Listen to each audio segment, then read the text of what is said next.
Hello, you wonderful people, and welcome to another episode of Not Too Comic Book. This being a show where I talk about TV shows that are adaptations of comic books. For today's episode, I'm going to talk about Locke and Key Season 2, Episode 5. A great episode. A lot of really interesting things went down in this episode, so let's break it down. First and foremost, there's some clarity I have to bring up about last episode. So I wasn't sure because I didn't pay attention to the handle of the key, whether or not it was the memory key or the head key. I figured just because, well, I figured as much. I was rationalizing like it had to be the head key, but I wasn't sure.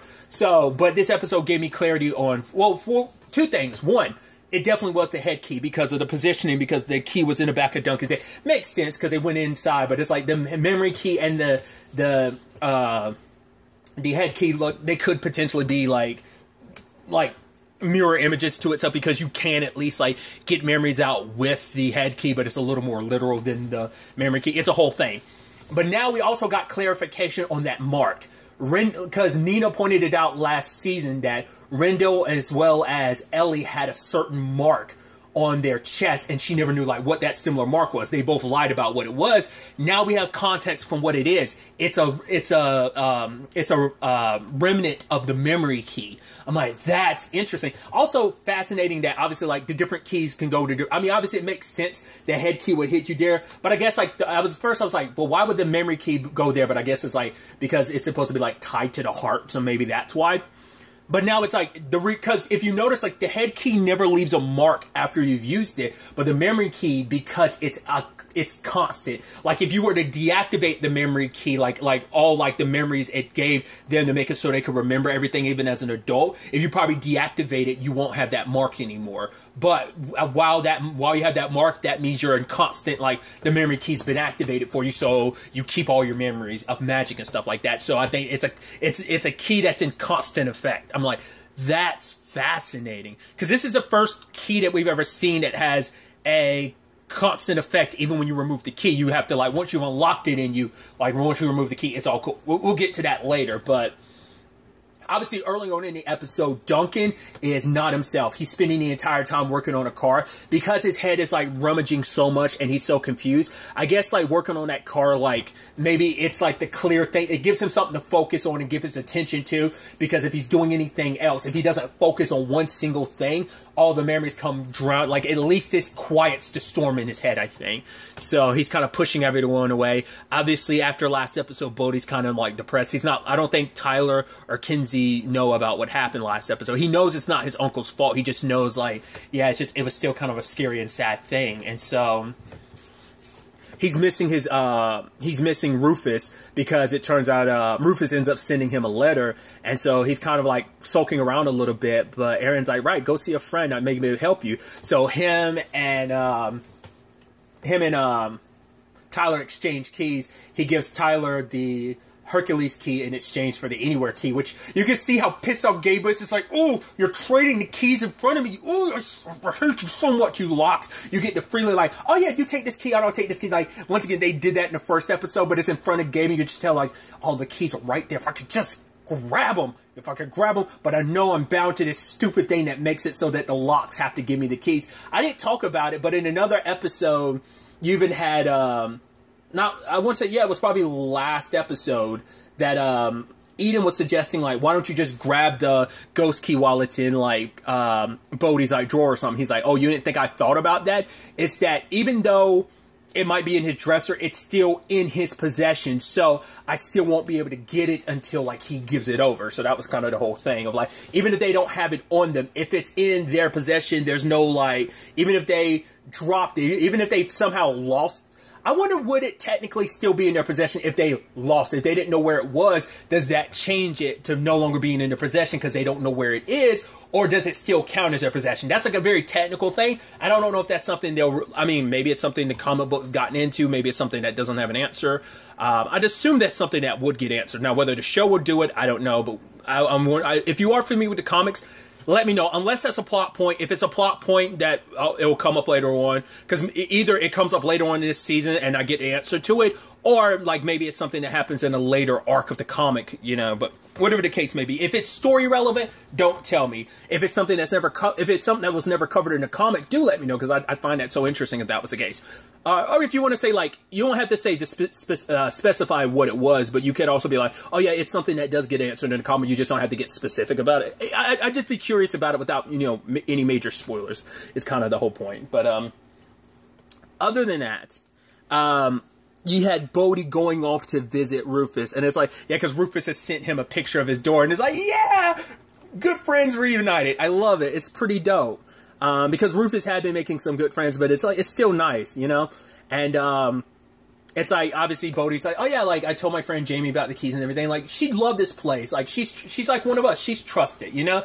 And so, I love that whole thing of, like, sure thing, soldier, and it's like, Roger that, like, that, so because it's just a little thing between them, and I really like that. It's kind of like a signature between, Rufus and Bodhi, but, Rufus has been working on a comic book that looks pretty dope, and his mom's the star of it, and he's like, I don't know where my mom is, but I'm going to find her, I'm going to see her again.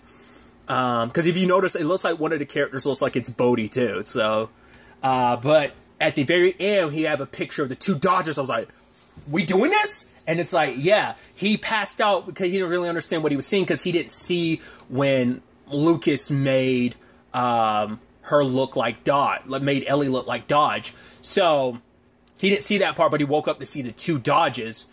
But, like, obviously, this is him going through therapy, trying to remember everything, and Bodhi's like, two Dodgers, what does it mean? He's like, tell me everything you remember. So Bodhi's got a piece to the puzzle. So there's that. At the same time, you had Tyler, Gabe had to make sure he comes along as he, like, tags along with Tyler, to go to the school to try and find the memory key. And, because obviously, I forgot about that little snafu of, like, right, Gabe has been under the impression the only one who's been able to make a key was, like, Rendell, but to find out, like, wait, Duncan did? But why is that? Why was Duncan able to? And it's like, I don't know, like, apparently Aaron kind of explained, like, maybe it's because out of any of them, he was the most innocent. So if I had to guess out of anyone, I'd say Bodhi might be the one. And once again, it might be tied to that, like, that Wonderland, not Wonderland, Neverland thing of, like, you know, Peter Pan, of, like, the Lost Boys, like, you know, learning to fly comes a little easier for others, you know, and others don't really get that opportunity because, like, oh God, this is about me, my video game references. Like, you take Roxas, Ventus, or Sora. Like, out of any of the characters, they're the ones that actually learn to fly in Neverland. If I remember correctly I know Roxas does and Sora does, but I want to say Ventus does as well. If you're not a Kingdom Hearts person, this means absolutely nothing to you, so I'm going to shut my mouth. But it's just, you know, what magic is built upon is imagination and belief. So, out of any of the Locks, I feel like Bodhi has that childlike wonderment, because he is a child, but out of any of them, he's the most imaginative, he's the most innocent of, like, them, and he has that childlike innocence, and I think Duncan had that. That's why it's like, I think only certain Locks have that, ever get that ability, because it has to do with your soul and who you are. So, I don't think Tyler or Kinsey can make them. Maybe they can, because he is saying that, Gabe has always made the excuse that Kinsey's special, which, once again, that could just be the feelings, but I think it's more so, like, I think Bodhi's the one that can, and amongst them, like, Duncan can make them, but I think Bodhi's going to be revealed to be able to make keys as well. We'll have to wait and see, but that's where my money currently is. But, yeah, they go to the school and meet up with Logan, because Logan has school keys to the school, which is like, yeah, don't worry about how I got it. Like, I mean, it explains how he got it, but it's like, don't worry about it. Just, like, you know, enjoy the benefits of it. So, they're going around the school. It was actually kind of sad because, you know, like, Logan's like, oh, man, your dad was quite the athlete. It's like, did he keep doing it in college? It's like, no. After everything that went down here all those years ago, in Matheson, after what happened to his friends, he stopped. Because I think for him, he just didn't have that drive anymore. Because I think the entire time, it's just like, it probably would have been too much of a reminder of Matheson and just, like, what went down, Lucas and the others. And so you know, because it's also like, it's not just what happened to the others. It's what he did. Despite it being something else, it was still his best friend that he killed. You know, that still weighed on him. And then, like, faking, like, his friend's deaths and covering up. Like, a lot of that would weigh, but I think it stood with him the entire time. Because it makes sense, too, because I remember, like, both Bodhi and Kinsey got told the lighter sides of that story, whereas Rendell told Tyler the darker story. And I think maybe you make that argument that's a little, like, more representative too. Now that could bode into the fact is that Kinsey might be someone who can make a key but Rendell, like, carried on to like Tyler that like, right, you can't escape your past. And I think a lot of that's, once again, he killed his best friend no matter what the circumstances were. He killed his best friend with his own hands. So I think that's why it kind of left a mark. And it's interesting that it was Tyler that he passed that on to, because Tyler was the oldest. So he told him the very sad truth of that story and didn't like dress it up like he did with Kinsey and Bodhi. It's kind of like a Grimm's tale, like how like there's the Disney versions of them, and then there's the really effed up original Grimm tales, that type of situation, like your Cinderellas and stuff like that. Stories like those. Regardless, tangents and all that aside, that just kind of feeds it to the point I was trying to make. But what's interesting though is that even though it's this creature, there's so, I guess because despite everything, this creature has all of Lucas's memories. So when it's looking at a picture of all of them together and it's looking at Lucas, it's like it tugs at its heartstrings, because it's like, because that is kind of you, because you are Lucas at your core. You're an echo of Lucas. So like, I think there's even more of an attachment there, but of like, this is who you are, or at least who you were. That even though it's the demon, like there's some fraction of it that has adapted to humanity. Like maybe because it's been here, like maybe it's kind of almost like I'm making all the kind of references. It's kind of similar maybe to Warm Bodies. How in Warm Bodies, when you eat humans' brains and made people's memories come back, well, they became more and more human as they did it. So maybe that's what's happening in this case, of like, he has been in his body longer than the one inside of Eden, much longer. So it's been inside of Lucas for, years, and then, it was it's been active for like over a year, because Ellie brought it back like a year ago, and so it's been in that body, and all this time getting close to Kinsey shifted things, because I guess it was manipulating Ellie, but it never took time to really get close to Ellie. Or maybe this is something special about Kinsey, that something in her as a Locke can change the demons, or slowly has been, like like Belle, kind of going on the Disney front, like Belle and the Beast. Maybe is a similar parallel that whether it's like Beauty and the Beast that you traditionally know from the cartoon, whether it's a live adaptation, remake, or even just like the Once Upon a Time one with like Belle and Rumpelstiltskin. Regardless, tangents and all that aside, like maybe it's something of that vein in nature. But they ultimately end up finding the key. It's underneath a bench that the Locke's dedicated, and it's under the cement, so like all he has to do is like lift it up, and Tyler punches the key out of the cement. And I love Gabe's like, oh, let me get it. He's like, no, I got it. I'm like, yeah, in your face, Gabe. He's just like, oh, so close to getting that damn key, because if he can get the memory key, he can unlock all of Duncan's memories, then control him with the music box and use that to make him make keys, which we'll get to that in a second. But he's just kind of like, oh yeah, he's like, I want to go handle this family stuff on my own, so I want to go on my own. It's like, cool. Logan's like, yeah, man, no problem, bro. And then, like, Gabe is making every excuse under the sun, like, oh, maybe you want someone to be there for you. Nah, don't worry about it. Kenzo will text you. And he's just like, It's just like, there's just so many loopholes and rules around it. Like, he can't do what he wants to without being super uber suspicious.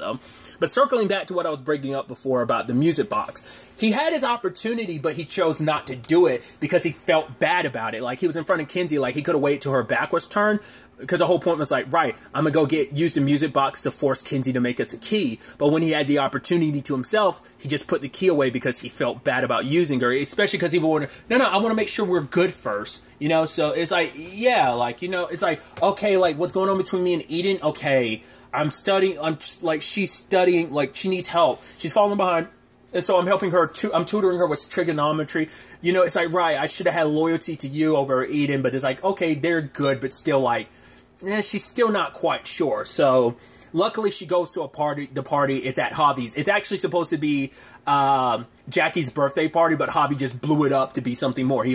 According to Jackie, he has a tendency to do that always, but any celebration he turns into a huge party. So luckily she went there to kind of make amends with Scott, and she does apologize about, like, everything that was going on, and she opens up about, like, oh yeah, the Gabe thing, and he was like, it's like, oh, that what you believe? She's like, that's what he said. Like, you don't believe him? And he's like, I mean, it doesn't matter what I believe. And he kind of walks off. But you could tell Kinsey was like, no, it does matter.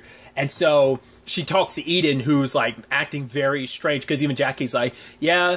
And I think it's interesting because even Jackie's like, yeah, but this friendship was always very one-sided. I was like, oh, that's interesting. So it kind of put things in perspective for her of like, it is a thing. And we kind of understand a little bit more now about Eden because we never really got the opportunity because she was Queen Bee and she had that personality. But usually that doesn't come about from nowhere. You're not just a mean girl just to be a mean girl. You're usually a mean girl, which I'm making this reference, but I'm not basing this on the movie Mean Girl. I'm just using that terminology of Mean Girl because I should watch the movie Mean Girl. So many people are like, it's a really good movie. It's a lot of people's favorite movie. So I should watch that at some point in time. I've seen bits and pieces of it, but I've never seen the entire movie. But part of me is wondering, like, my point is, like, you're not a mean girl by just design. Like, it's just stuff, nature, it's nurture that kind of nurtures that inside of you. Because we find out, like, her mom was very strict. It's like, oh, you shouldn't be eating a cake. Like, one thing to your lips is another thing to your hips. And so it's like, because it's like, right, like, it's talking about the fact is that, like, Eden parties it up and stuff like that. No, it's because her parents are always away, like, partying it up or something. So it's like, she hasn't had the best influence and probably led to her not having the best relationship with her parents. Once again, we don't really get too much into the parents of the kids, but like that was like first like insight into Eden. And once again, it was just meant to be more of an understanding of like why she is the way she is to some extent. Because you kind of like, you only get that one glimpse, but you're like, I can definitely see like a lot of stuff about her parents as why she became the way she is. Kind of uppity and just kind of thinking she's better than everyone. But like I said, it's actually kind of sad to hear Jackie be like, yeah, it's always been a one-sided friendship.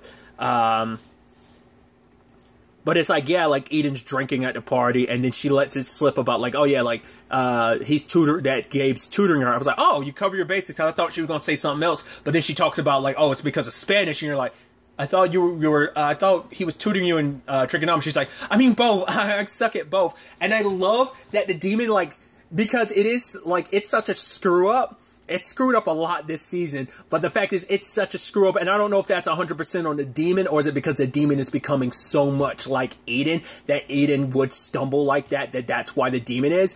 So I love that she like slipped up, and then she starts drinking a lot to the point that like, she's like, I'm gonna go to sleep, but when I wake up, I'm gonna kill you. I love that. It's like, you're saying all this, because he'd even try reaching for the necklace, but I think that kind of keyed Kinsey in, didn't mean for the pun, but it clued her in rather, keyed her in, clued her in, whatever, about, because at that moment she was trying to reach for the necklace, which is most likely one of the keys, but couldn't get it. It's like, oh, whatever, I'm going to sleep, when I wake up, I'm gonna kill you. I'm like, it's like, you just like spilled the beans a lot, and you got drunk and passed out, like, okay.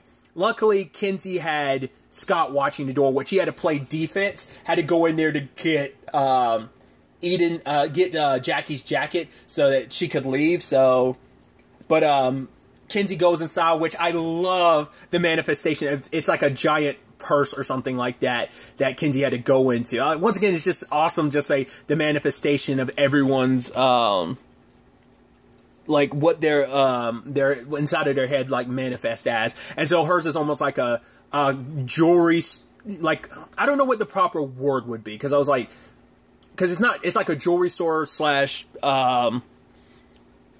like, it's like a high fashion store, I guess. Not even high fashion clothing wise, but just high fashion stuff, because it's like jewelry, there's like some mannequins with clothes on it, but also like there's perfumes, which the perfume bottles are where her memories are. I like that. But it's like, and even on the big screens, it's just Eden, just like, oh, kind of showing like that very like self-centered, like kind of narcissistic angle of herself. That's what it represents. It represents all things nice and pretty and elegant, but also like, oh, look at me, look at me, look at me type of thing. So, but as she's there,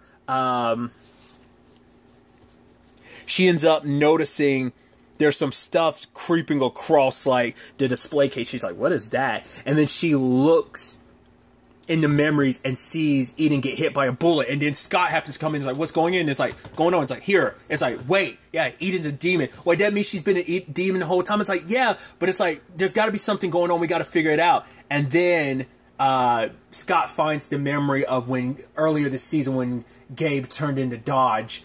And it's like, wait, she's like, no, we sent Dodge, and this doesn't make any sense. It's like, but it is, like, it is what it is. And obviously, I love that earlier they showed it where, like, Scott's looking behind, like, at the mannequin, and it slowly turns to him. I'm like, because that's in the trailer, but I completely forgot. But I was like, oh, that's so creepy. The mannequin's coming to life to attack them. Luckily,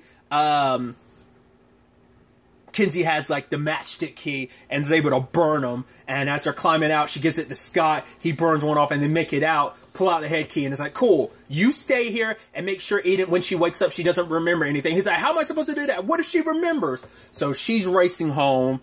And, you know, at the same time, I haven't really talked about it, but you have Nina and Josh spending time together, which is pretty neat and leads to some sexy times, which is pretty interesting. That was kind of like pretty smooth of him, like, you know, it's like, oh yeah, food takes a lot of concentration and you're pretty distracting, you know. Honestly, I like that. Like, it might be cheesy or cliche, but I'm like, oh, that's a pretty, like, smooth line. But yeah, there's some sexy time. But she also gives him a book, which I'm like, oh, I'm sure your kids would have wanted that. But basically, it's a book about kind of going back to what the 1700s about the Locks, which obviously, like, oh, Josh being the historian, all about history and stuff like that, especially about Matheson, he's all about it. But then as he's flipping through it, like, you know, it's like, oh, if you want alone time with him, he's like, yes, I would love alone time with the book. But it's like, no, like, he'd rather have alone time with her.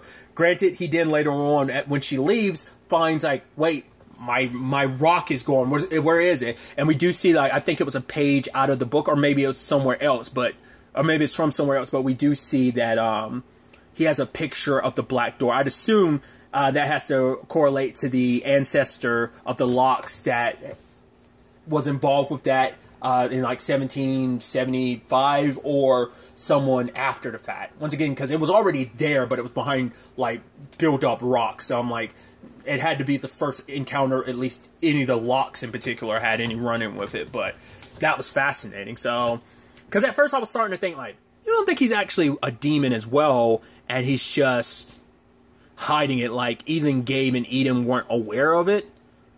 I don't think so. It seems like he's just a normal guy on the outside who has a connection to all this. Not unless we end up finding out somehow that he's actually a Locke himself. Like he could be from like a long lost bloodline or something like that of the Locks. Like not unless there's some correlation there.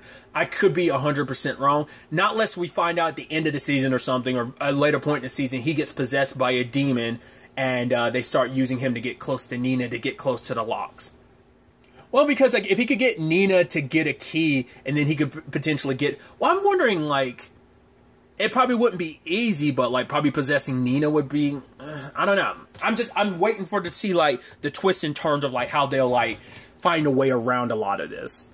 Because if Nina just picked up the key and handed it to him, you wouldn't have the issue because she's not a Locke. She could just get the keys from the kids, no problem. But you can immediately take it from her because she doesn't have Locke blood in her like her kids do.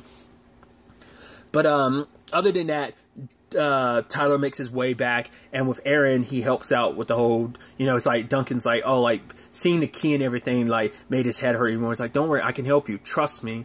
And he uses the memory key, and it hurts it for a bit, but then Duncan's like, he's like, you know, do you know this is? He's like, yeah, and the key, and he's like, do you know where you are? He's like, I'm home. I was like, it was a beautiful moment, him hugging Tyler and everything, and it's like, hey, is he okay? And it's like, yeah. And then Kinsey's like, where's Gabe? He's like, where Gabe? Oh, I left him at school. Why? I was in Eden's head. He's Dodge, and she's a demon. It's like, what? No, we threw it. No, it wasn't Dodge. It's like, then who did we throw in there? Now, this is going to be the piece of the puzzle of like, wait, we did what? Because Bodhi's going to come back with that information of like, this is what happened. I'm the one that did. So that's going to suck. But especially, I love the stinger at the end where it's like, she goes answering the door and it's Gabe. Of course, like, she knew Gabe was on his way because he had left a message to Eden about what was going on. So many moving pieces to the puzzle. Now that Duncan's got his memories back, where things go from here, we'll ultimately have to wait and see, because Nina is on her way home, so they're probably going to play dumb, like they don't want Lucas to know that they know what's what. So it's definitely going to be interesting as they kind of probably have to play ignorant.